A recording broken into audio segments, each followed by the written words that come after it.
Thank you. Good morning. My name is Nancy Pyle, and I have the great privilege of being your lay leader today.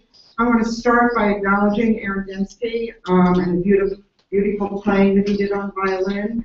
Aaron is a freshman at New Trier, and we're blessed today to not only have Aaron's music, but for the offertory, his brother Jordan is going to play classical guitar, and so we're going to have a very special music today on what I think is a beautiful May day and a happy Mother's Day. I'd like to extend a special greeting to any visitors or guests that we have today and ask you to please join us for coffee and conversation after services.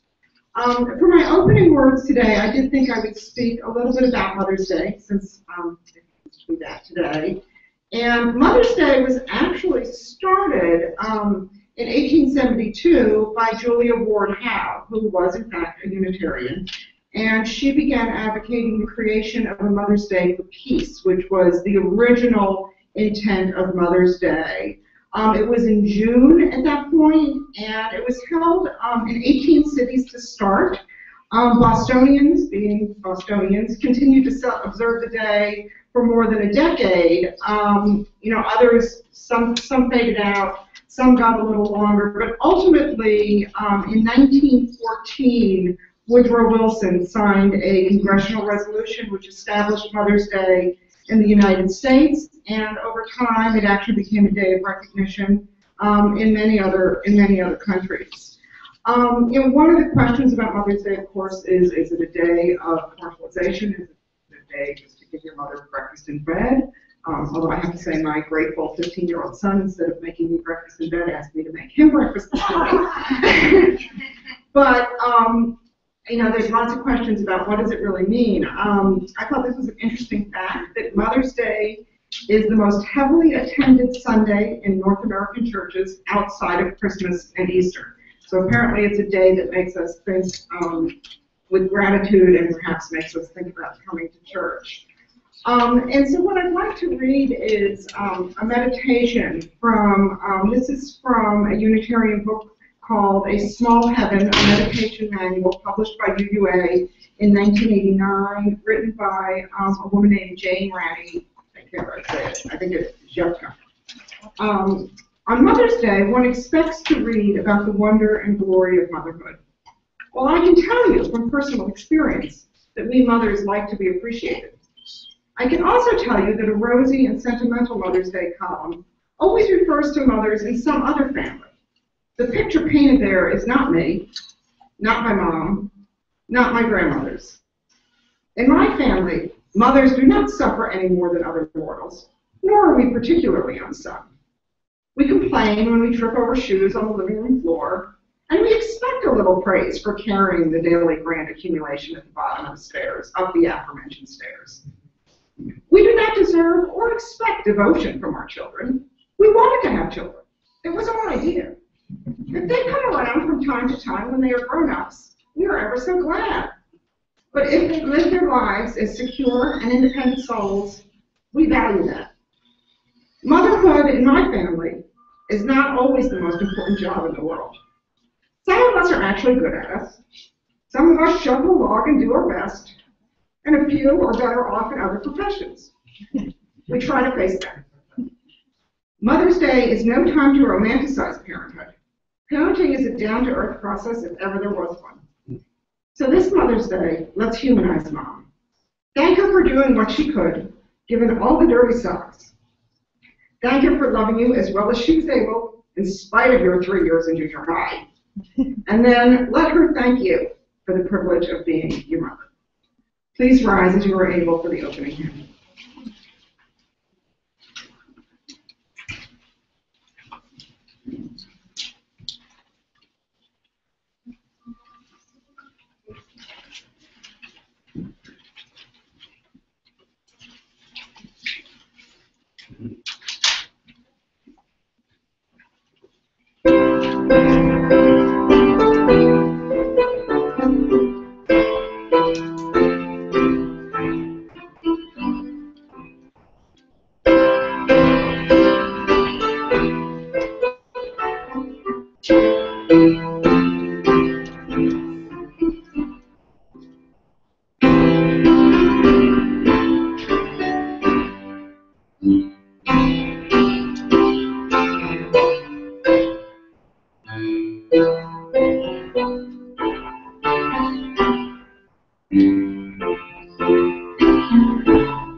Please stay standing as we recite our church covenant.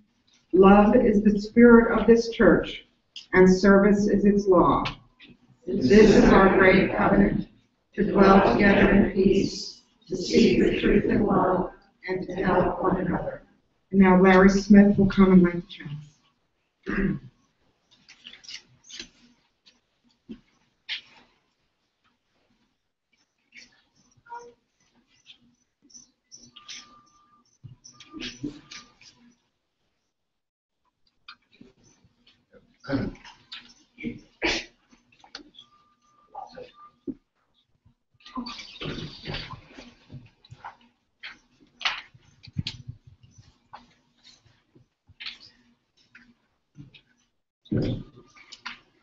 Every Sunday night at 8 o'clock, like clockwork, mind you can set your watch by it, my mother calls me. Sometimes I'm not in the mood to talk to my mother. Sometimes it's just bloody annoying that she's calling me at 8 o'clock, but it's a ritual. 3 Sundays ago, that phone didn't ring. The next day, I was frantically calling United for an open-ended plane ticket to Naples, Florida. My entire family has been there for the last 2 weeks, scrambling to get my mom out of ICU and into hospice. Along the way, we've dealt with family drama. We don't all get along that well. I've threatened to throw my mother into the gator pond a number of times for being mean to the nurses. But we've got her comfortable. She's not entirely grateful. But one thing the hospice people and the hospital people have said is how lucky my mother is to have 6 children who are down there watching her back and taking care of her. So many other mothers don't, especially in Florida. I don't know whether I'm going to get a phone call tonight. I don't know whether I'm ever going to get another Sunday phone call. I can tell you that when it didn't happen, I missed it. So I'm lighting this chalice in honor of all mothers, here and departed.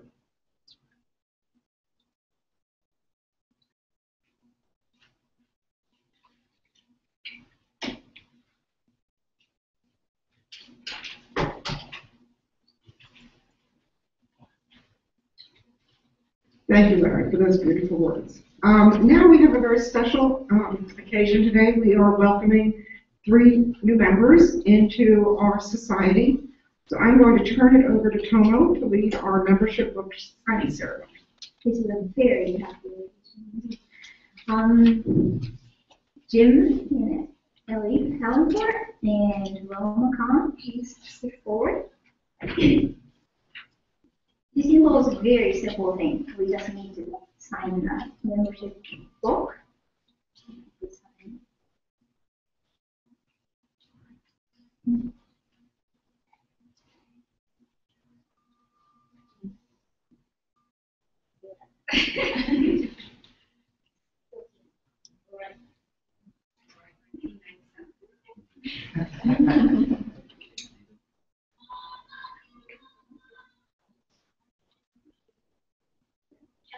too? Sure. Hey, you too?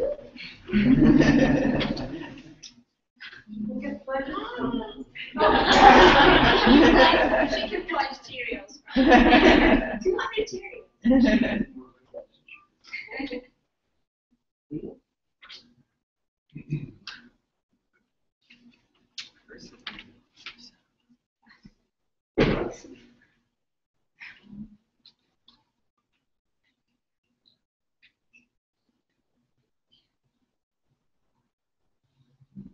Good thing you don't have 5 children. Otherwise you'll all be waiting.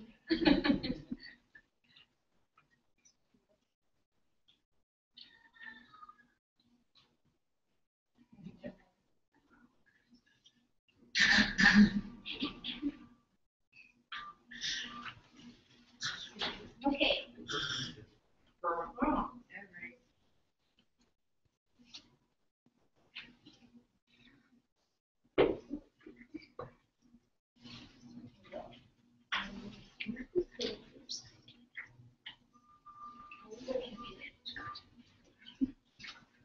In the program, there's a new member ceremony piece of paper Lorraine. If you could follow me. Yeah. We're the only people who don't have our sheets out yet. Yes.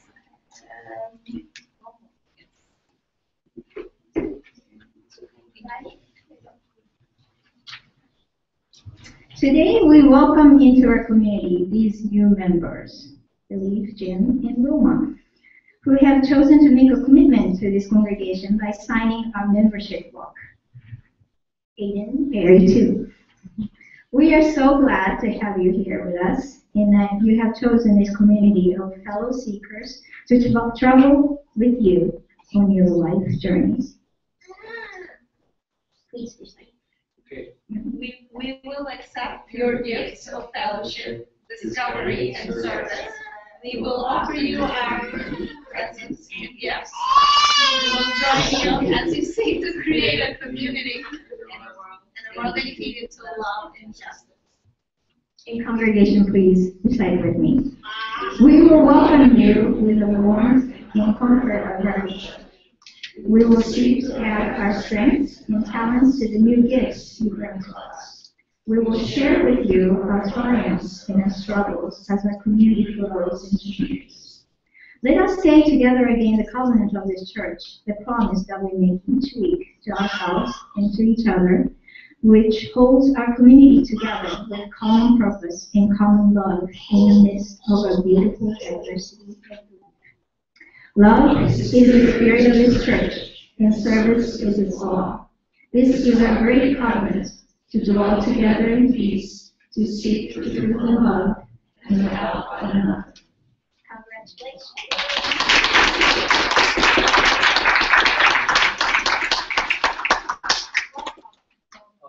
You have to drink flowers.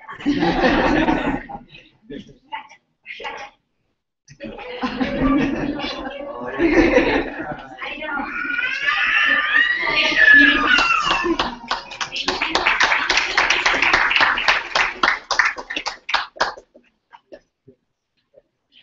Thank you, and I'll extend my official welcome to Jim and Lee, who of course have been longstanding friends of our community, now are officially members, and Roma, who's a new friend to our community. At this point, are there any announcements? And I'll start with just reminding everybody that next week is our final service of this church year. It's our LSUS choral group and youth choir with Elite for a celebration and song. I've been hearing the rehearsals. It's going to be a spectacular celebration, so I hope everybody can come. And then we will have a gala coffee hour following the service, so please bring some extra food to share so that we can all enjoy each other's company before we end our church year. Are there any other announcements? Come on. Yes. We have started selling these t-shirts. I made open-minded with all the other religious symbols and whatnot. This is mainly for our social service project. When you volunteer to do something, we would like to tell everybody that we're from Lakeshore Unitarian Society. But it's pretty cool, and my girls kind of like to wear it on the street to school as well. This is, every size comes in blue or green, and sizes are small, medium, large, extra large, travel size. One t-shirt is $15. Please come see me after the concert. If you're interested in gun violence prevention event, there's something happening this week on 2 different days in Evanston. Tuesday, 9:30 to 11:30. Thursday, 1 to 3. It's kind of a multi-faith-based organization effort where we're going to go around and talk to Gary. So if you're interested, come see me after service. Just another quick reminder that we have a couple of volunteer opportunities this summer. We have 2 sidewalk sales. We have the Family Action Network event that's coming up later this month in May. And then we just added another fun event for the Winnetka Children's Fair. So plenty of volunteer opportunities this summer to get together and see each other since we're having a break. So please feel free to sign up. It's very small shifts, just about 2 hours for each one. Now, I'd like to invite Dr. Gary Fine to come up and do a reading. I will do the introduction prior to his discourse.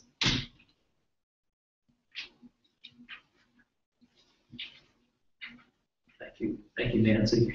I selected this reading in light of our Unitarian Universalist Covenant. This reading comes actually from the Book of Mormon, Mosiah 2:17. And behold, I tell you these things that you may learn wisdom. You may learn that when you are in the service of your fellow beings, you are only in the service of your God. Thank you.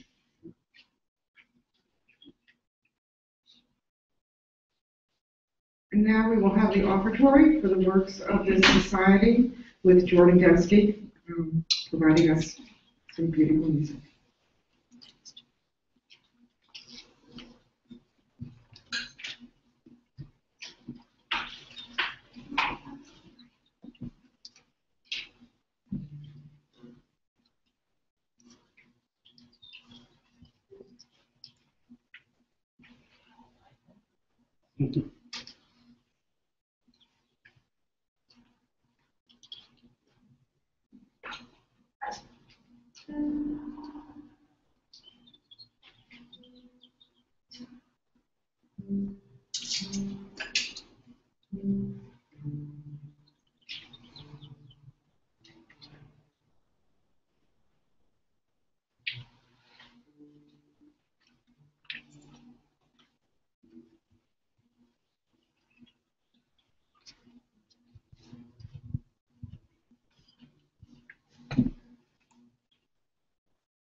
Thank you, Jordan.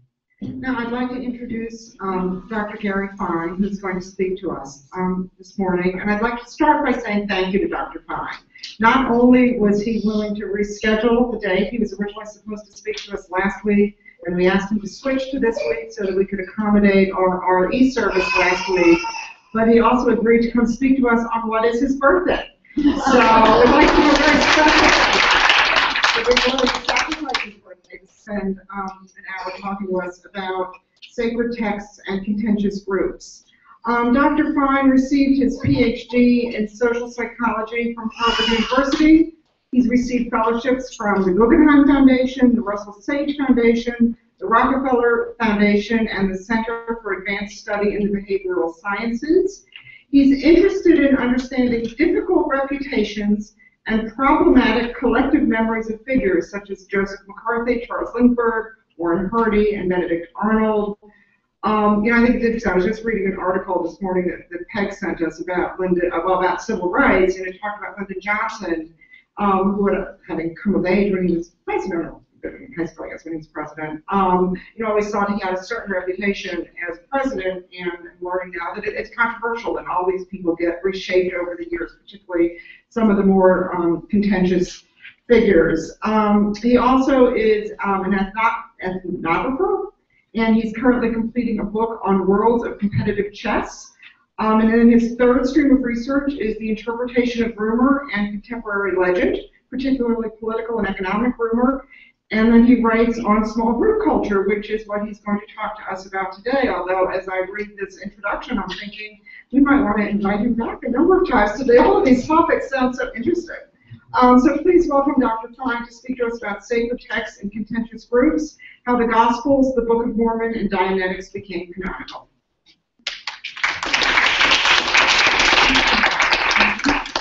Well, thank you. It is a pleasure to spend my birthday here with you, and I'm honored to be asked to talk this morning. And I come to you as someone who on some days defines himself as a Unitarian, and on other days defines himself as a Universalist.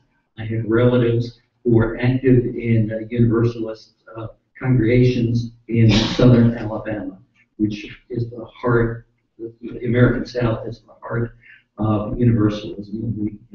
This community has some wonderful long traditions. I'm very pleased that Nancy exposed us to some, at least a small part of the Unitarian history in terms of the origins of Mother's Day. And it is really the case, and I trust that most of you, all of you know this, that America, in all the good senses of this nation, is such because of Unitarians and Universalists, that we've been active in so many social movements that have made the United States a better and more just place.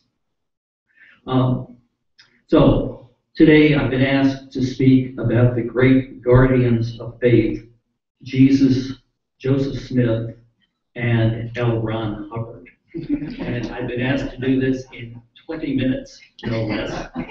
And your presence today is an act of faith. And my attempt to cover all this may be an act of folly. How do groups of believers affect the creation and acceptance of a triad of works of faith? And how do communities manage after the death of their founder? I want to discuss the New Testament Gospels, the Book of Mormon, and Scientology's Dianetics. And one might describe this as a talk about Jesus, Joseph, and L. Ron. And I emphasize the role of reputational entrepreneurs. Religious leaders are known because they are spoken for during their lives and after. Reputation work can transform an unknown to a celebrity, or can alter a public image from positive to negative, or the reverse. And writings, solidified texts, provide the basis for memory. But let us begin not with Jesus, but with a different celebrity. Remember O.J.?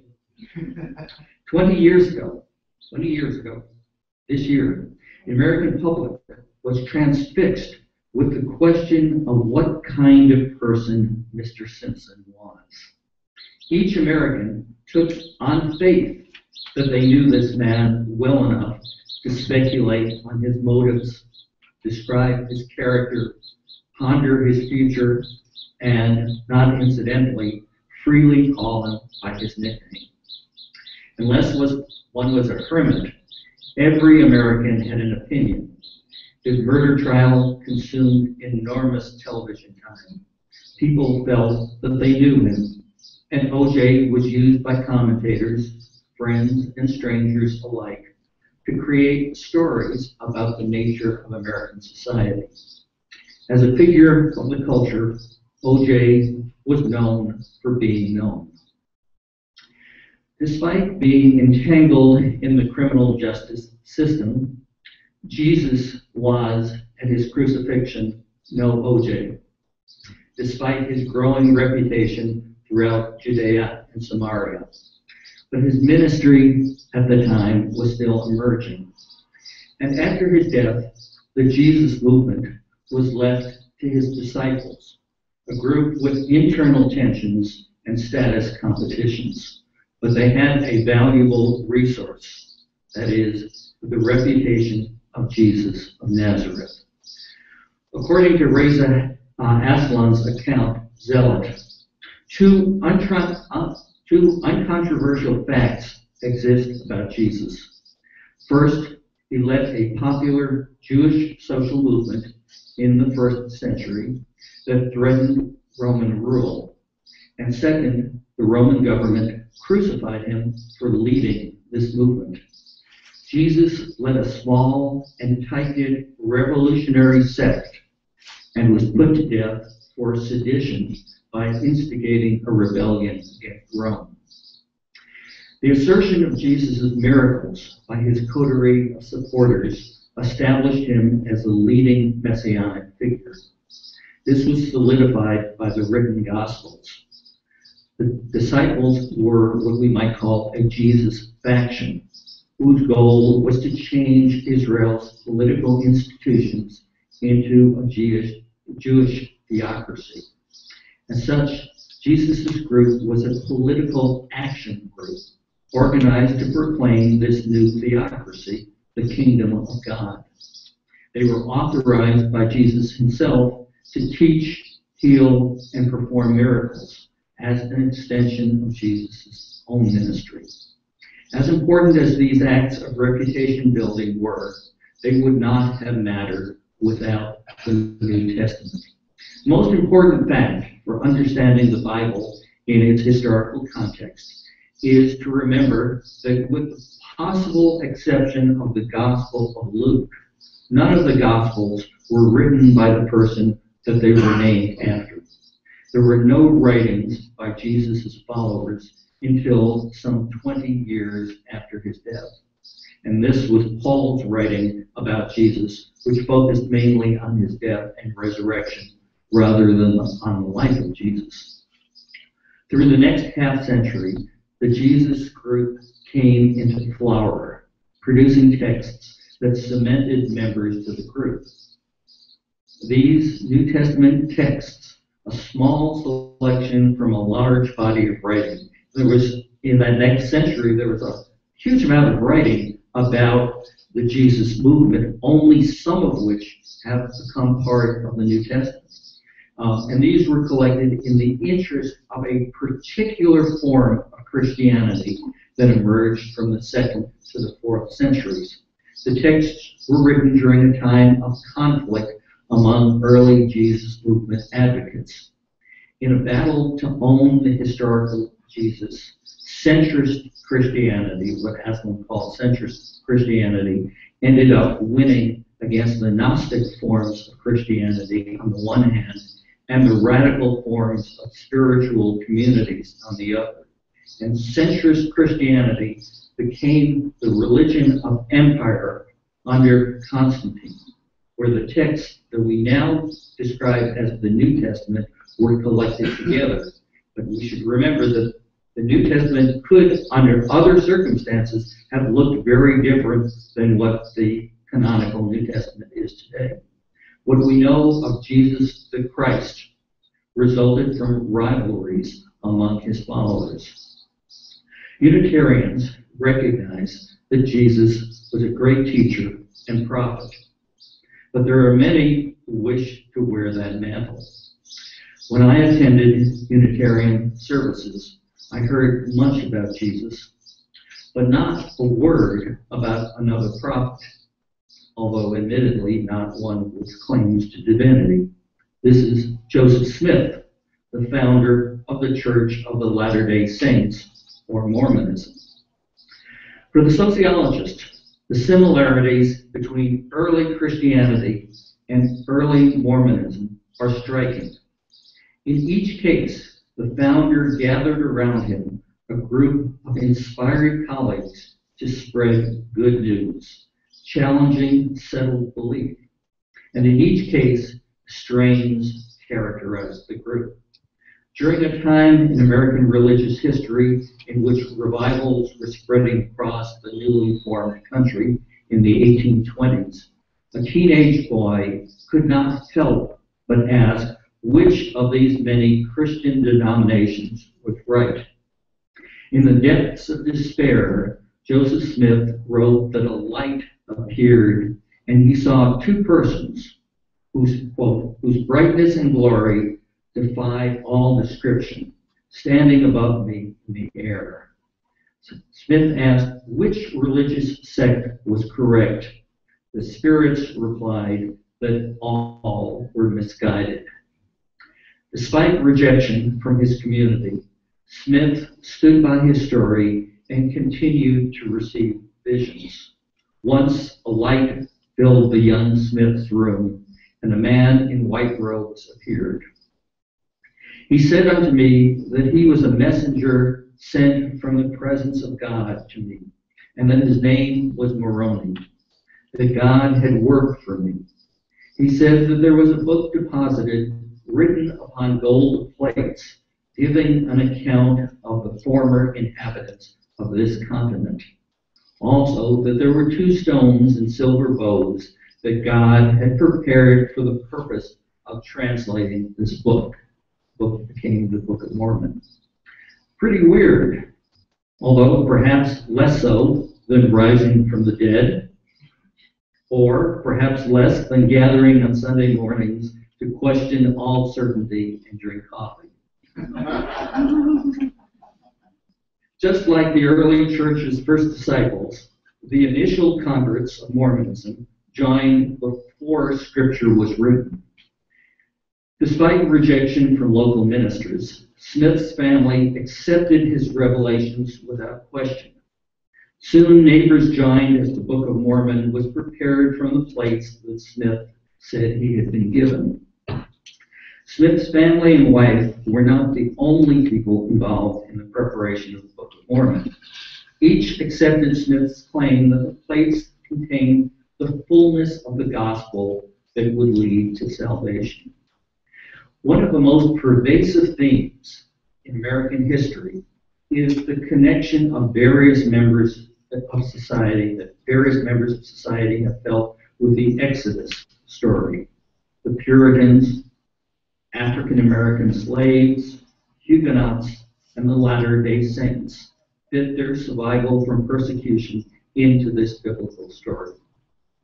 Within days of his first revelation, the young Joseph Smith wrote of the hostility that caused the Mormons to escape from New York, eventually to Ohio, Missouri, Illinois, finally finding their Zion in Utah. But as in Christianity, splits and hostility developed in the group, both during Smith's life and after his death. As in the case of Christianity, splits continually developed until the religion was able to stabilize and to gain a self-governed place. Infighting over church leadership emerged shortly after Joseph Smith's death in 1844 between Smith's brother William and Brigham Young, who was effectively the leader of the church. The leader of the church's 12 apostles, as it was called. Young excommunicated William Smith, and William eventually joined his nephew's movement to reorganize the Church of Jesus Christ of Latter-day Saints. Battles over the text of the Book of Mormon and leadership of the church continued to fester. Merely a shared belief in a religious text is not sufficient to create interpersonal harmony. In time, of course, Young became recognized as the legitimate leader, and with the move to Utah, both text and group became established. And now I turn to Scientology. Unitarians have a well-recognized tolerance for the diversity of religious belief. But for some, Scientology is just too much. Is it a true religion? A cult? A fraud? When L. Ron Hubbard unveiled Dianetics in 1950, he made no claims that it was religious. In fact, he was critical of institutional forms of religion. At first, Hubbard made no attempt to define his new science of the mind as anything but science. Yet, as time progressed, and in response to growing hostility, Hubbard began to cloak his beliefs in religious language. As the movement grew in wealth and in numbers, it faced greater scrutiny by the media and government agencies, particularly the IRS and the FBI. In the end, Scientology was awarded tax-exempt status as a non-profit religious organization, which it has today. At the same time, internal battles also raged. Many of his closest and most trusted advisors and family members deserted the faith and the man that they once thought was superhuman. The mantle of religion proved a difficult burden for some who embraced a secular worldview. Born in 1911 in Tilden, Nebraska, Hubbard spent much of his childhood in Helena, Montana, on the ranch of his grandfather, while his father, an officer in the Navy, was stationed in Asia, where, when visiting, Hubbard was exposed to Eastern philosophy and beliefs. During the Second World War, while in the Navy, Hubbard spent time in a military hospital, where he became interested in the suffering of the numerous patients from mental and emotional disorders. Here he began to develop Dianetics, a means of helping people come to terms with the stresses and discomforts by self-examination, aided by a machine called the e-meter. After the war, Hubbard moved to Hollywood, where, as a prolific writer in science fiction magazines, he developed the ideas on which Scientology was based. While in Hollywood, Hubbard became part of the artistic and literary community that provided support for his emergence as a global religious leader. Jim Dincalci, Hubbard's former physician, described Hubbard as a man of, quote, amazing charisma. And one can hear this about Joseph Smith and about Jesus of Nazareth as well. He was always the center of any party, both wooing women and playing the ukulele. Different religious structure, but nonetheless. He drew people to him, forming a tight group, which was eventually bolstered by the publication of Dianetics. Since the publication of Dianetics, many assume L. Ron Hubbard created the text just as he created his science fiction writing. However, according to the beliefs of most Scientologists, Dianetics is much more of a discovery than as a literary production. Hubbard was claimed to be a unique being who could make connections for all worldly wisdom to merge. Native American medicine, Eastern mysticism, Chinese acupuncture, faith healing, voodoo, psychoanalysis, and hypnosis. As in other books of Revelation, the form of inspiration was crucial. Jim Dincalci states, I would watch him writing. He was channeling, automatic writing. His arms would just fly. I swear that all of Scientology came from channeling. How different was L. Ron Hubbard from Joseph Smith, from the writers of the gospel?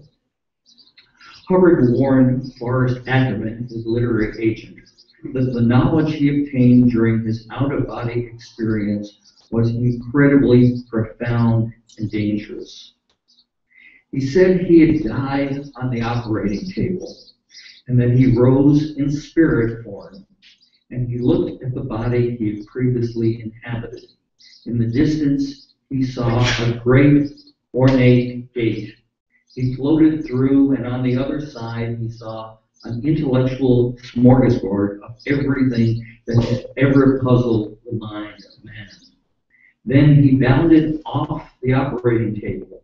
He got 2 rings of paper and a gallon of scalding black coffee, and at the end of 2 days, he had a manuscript.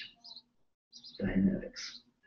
In any faith tradition, and Scientology is faith tradition, there is a point when the religious ideas and philosophy must leave that primary individual and become shared with the wider culture. For Hubbard, his success came in the publishing of Dianetics in his friend John Campbell's influential science fiction magazine, Astounding Science Fiction, and astounding truly was. To many, the publication of a new science and eventual religious scripture in a science fiction magazine invalidated the seriousness of the text, and it certainly contributed to the hostility of psychiatrists and religious leaders. The claim that Scientology was nothing less than a radical breakthrough for mankind, and that Dianetics was said to be comparable to, quote, the discovery of fire and superior to the wheel and arch, led to skepticism despite the book's large sales. On January 6, 1986, Scientology missions all over the world were ordered by headquarters to view a special broadcast from the Hollywood Palladium. Soon, David Miscavige, a young and powerful leader of the movement, appeared to announce the death of Hubbard. Miscavige had been a 12-year-old prodigy, becoming the youngest auditor in the church's history. By his early 20s, he was a major figure in the church. After bruising battles with longtime followers and associates of Hubbard, Miscavige emerged as the leader of the church where he remains today. As the church notes in the statement applicable to Christianity and Mormonism, for as history demonstrates, the true test of any religion is to survive the passing of its founder. Indeed, it was Mr. Miscavige who secured that survival by obtaining full religious recognition in the United States and ushering Scientology onto the global stage. And there we leave it. 3 religions that assert a truth, 3 magical founders, 3 books of revelations, 3 groups that surrounded that founder with plenty of fussing and feuding, and a struggle for succession that ended with eventual stabilization and the routinization of faith. And here, perhaps you feel either envious or fortunate, holding to a belief system whose open-minded diversity is perhaps more notable than its demands for orthodoxy. This is a faith where faith is to be questioned, and revelations are always revealed to be provisional. Unitarian roots in Transylvania and Poland, the origins of this denomination, are rarely the stuff of origin stories. But in this doctrinal openness, you, perhaps we, form a community that can examine Orthodox Christianity, Mormonism, and Scientology, and recognize that each speaks to desires of the human family. And perhaps this is a suitable conclusion on Mother's Day. Thank you.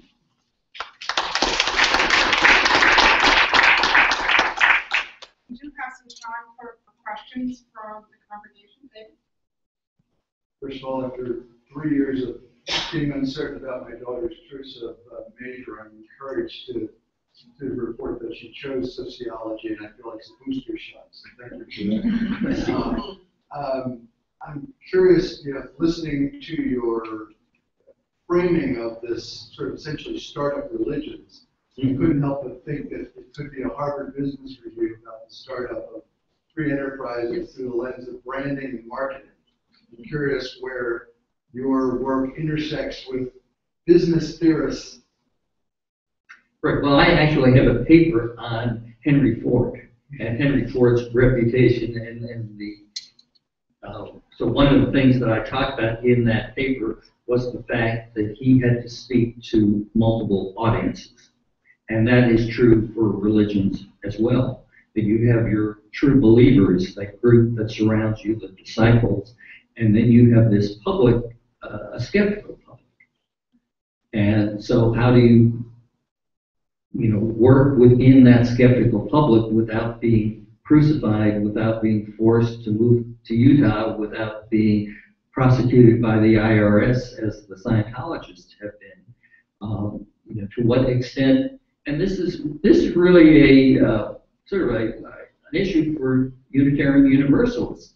Here we have a community in which we recognize the legitimacy, the value of all faiths, but at the same time, we question them, and do we put some communities outside the pale? How are we able, what is the basis of judgment? Are we open to anything?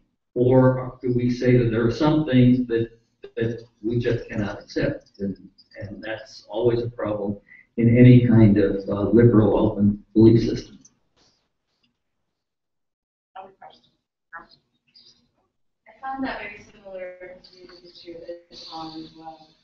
After Muhammad's death and the split, and also the sort of nowadays intermediation of Islam, that movement that took place sort of derived from the do you see similarities there as well in terms of social impact it had? Right. Well, absolutely. In terms of Islam, I think the parallels are. In fact, I thought about using that, and I certainly could in a longer version. I didn't want to make too many different religions. But the fact that all of them, those four, are text-based.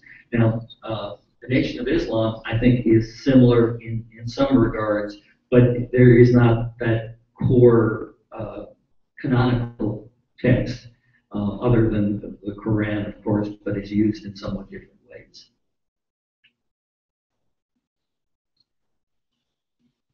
So this persecution, obviously these groups to really grow need persecution, right? They need to have some type of outside persecution.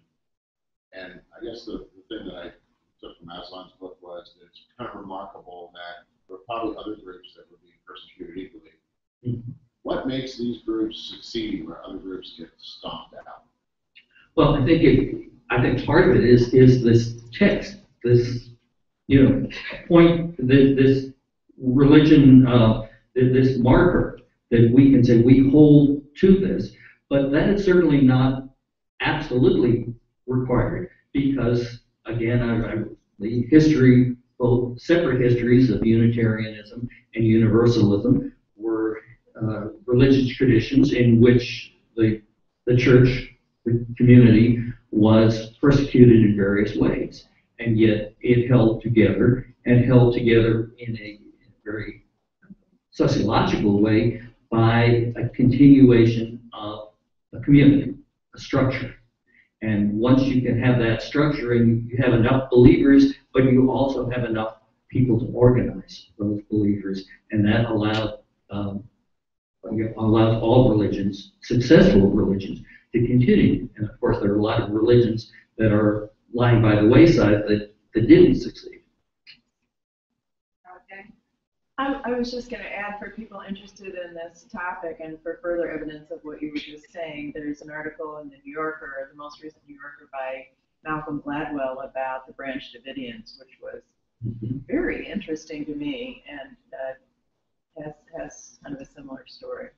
Right, and you can imagine in kind of alternative universes, and had the ATF not attacked the complex, whether the Branch Davidians would be today a religion of considerable size. So the written word became the basis for something to survive, and then we don't have anything. But do we have any religious idea that is older than a couple hundred years prior to the written word? I think. Well, I think that psychologists would tell us that people, and I don't want to speak too far back in history, but there is a desire for meaning. What is the purpose of being here seems like such a central question, whether it's for 5-year-olds or whether it is for adults. And so that is sort of a natural question to ask. Do we just happen to be here, or is there some purpose in our lives? And so, a text helps us find that purpose. It helps us share that purpose with the community, but I think it's not absolutely required. But most of the major religions will have a text that they see as being core to who they are. Well, that's why we still know of those groups, because Yes. they have that. That's right. Thank you so much to Dr. Fine, and he is able to stay for the conversation during our coffee hour, which Unitarians like to have. Please rise to our final.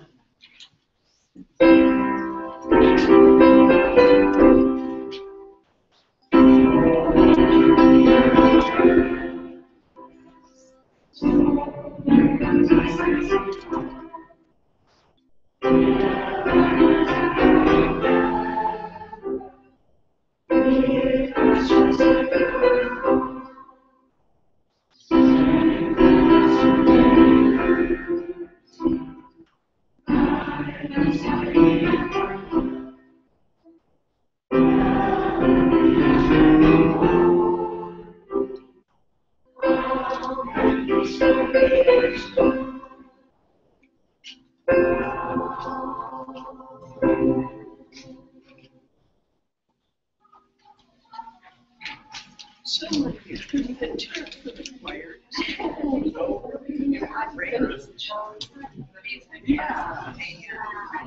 the weather? What time you wake up in the morning?